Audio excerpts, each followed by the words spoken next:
Today, we are exploring how a computer actually thinks and remembers things. We'll be discussing the hidden world of computer memory and storage, looking at how it saves information for just a few seconds or stores it forever, even when the power is turned off. Let's see how computers handle our data. First, let's discuss memory devices. These devices store data and instructions so the processor, which is the CPU, can access them. The first memory device we'll be talking about is the Random Access Memory, or RAM. The RAM contains temporary memory, meaning it loses all its data as soon as the computer is turned off. The RAM is faster than the ROM and storage devices. The CPU can access any part of RAM directly and instantly whenever needed. Next is ROM, or read-only memory.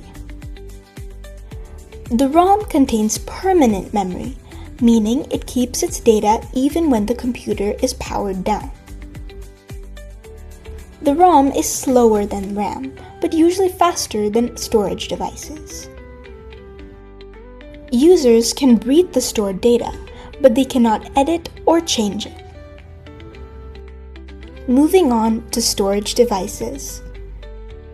These are hardware components which are designed to save, retrieve, and retain digital data. One of the storage devices is the hard disk drive, or HDD.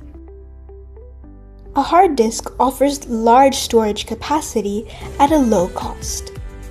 It uses spinning magnetic disks to read and write data.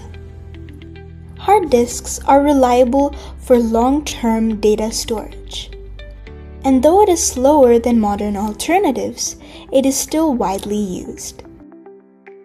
Lastly, we have the solid-state drive, or SSD.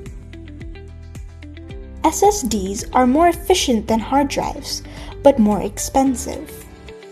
Unlike hard drives, SSDs don't use any moving parts. They only use microchips and electric components. The SSD also boots and accesses files much faster. It boosts the overall system speed and makes heavy apps run much more smoothly.